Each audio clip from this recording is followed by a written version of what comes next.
I have been living in Belarus for quite a while now, and in particular in Minsk. And there's a lot of things I like about Minsk and a lot of things that I don't like so much about Minsk. So here are three things that I really like about Minsk and three things I do not like about Minsk.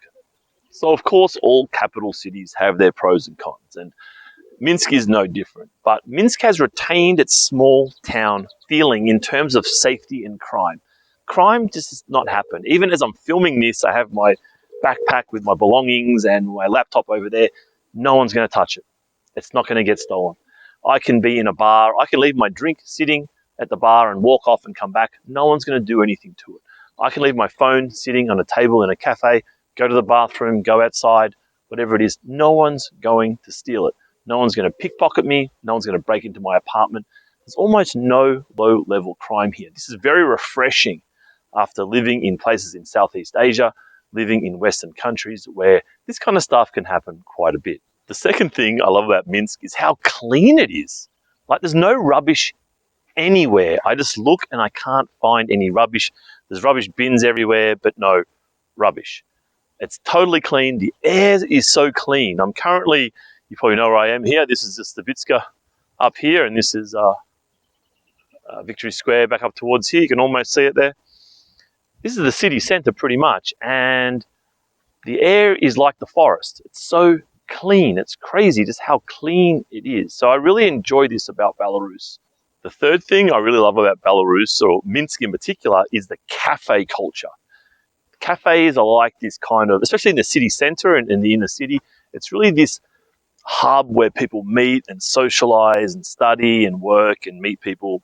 It's a great culture. I think it's very healthy culture as well. They're very cosy feeling, like kind of Irish pubs, that kind of cosy, welcoming, homely kind of feeling. That's how cafes feel in Minsk. And it's a lot healthier than having a bar culture.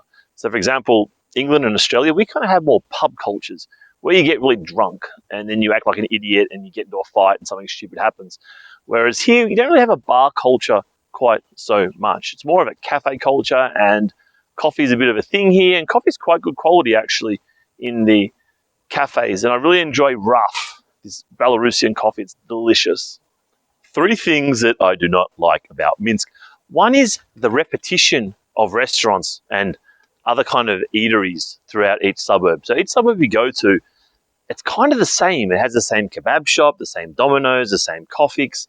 It just has this kind of photocopied feel about it, which I guess a lot of Western countries have this too, but it's not very fun. When you go to another suburb, you want to have a bit of a different experience, but Minsk tends to feel the same everywhere. Now, there are differences, of course, and I just went to the National Library the other day up to level 23 and had a look around, and you can really see once you're up there that there is some variation, but the shops just feel the same. It's the same shawarma shop, the same coffee shop. It just repeat, repeat, repeat. Second thing that I don't like too much about Minsk is the quality of restaurants.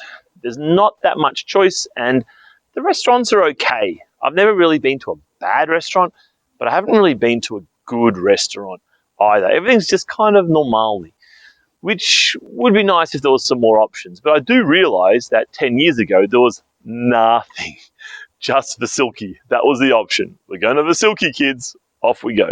So we have a lot more options now, which is fantastic. But it'll be nice to see as the incomes here continue to rise and living standards continue to rise. I guess more and more restaurants will open up, which will improve that part of lifestyle here. The final thing that I don't like about Minsk is how the apartment buildings are kept on the inside. So the apartments themselves are often very good. They're renovated, they look nice, they're modern, they're very livable, they're very good living standards from that point of view. But the corridors, the stairwell, the entry, sometimes some of these are just horrible.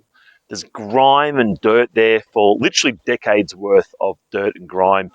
The paint is often peeling off. The people who paint here just don't know how to paint. They don't know how to prepare a surface. So instead of washing it and clearing all the gunk off, they just paint over whatever's there. And of course, what happens 1 or 2 years later, the paint is just peeling off. It's like paper. Paper's peeling off the wall.